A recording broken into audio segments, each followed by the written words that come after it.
35e édition de la Journée de l'enfant africain, les manifestations irrelatives ont été lancées le 16 juin 2025 à Yaoundé, au Cameroun. C'est Madame le ministre des Affaires sociales, Pauline Irène Guéné, qui a porté la voix du gouvernement à travers un point de presse tenu dans les locaux de son département ministériel.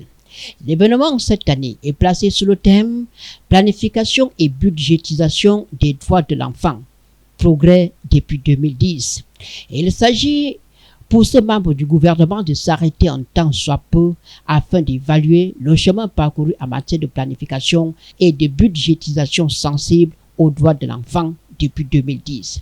Une décennie après, l'on apprendra avec Madame le ministre des Affaires sociales, Pauline Irène Guéné, que le Cameroun a fait des avancées considérables dans la protection, l'encadrement et la réinsertion sociale de plusieurs jeunes Camerounais, notamment ceux de la rue.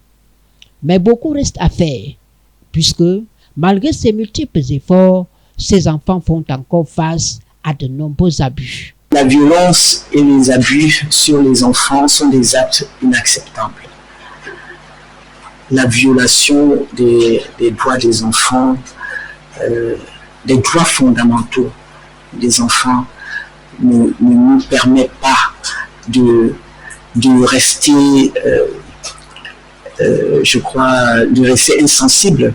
La violation là amène vraiment des conséquences dévastatrices, des conséquences qui ne garantissent pas le bien-être et l'épanouissement de l'enfant. Le gouvernement camerounais est donc plus que jamais déterminé à assurer à tous ces enfants un avenir meilleur en rationalisant les interventions en faveur de cette couche vulnérable. C'est aussi le moment de mesurer les investissements sur l'enfant au regard des défis structurels et conjoncturels à relever de nos jours. Nous, au niveau sectoriel, ici au ministère des Affaires sociales, nous renforçons les mécanismes de protection de l'enfance et nous nous assurons que tous les acteurs de la chaîne de protection des enfants peuvent travailler avec nous pour mettre fin à ces abus.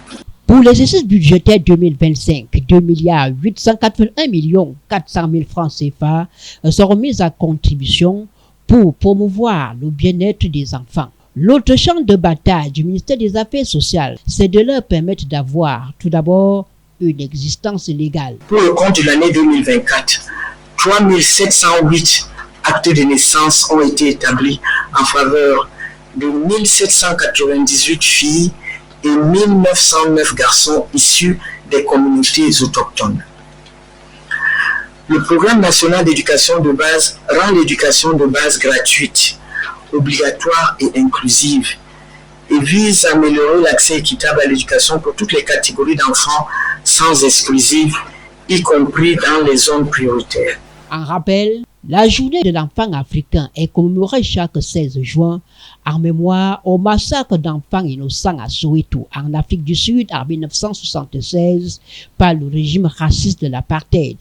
Ces derniers avaient alors organisé une marche pacifique pour protester contre la mauvaise qualité de l'enseignement qui leur était dispensé et demander aussi à être enseignés dans leur propre langue.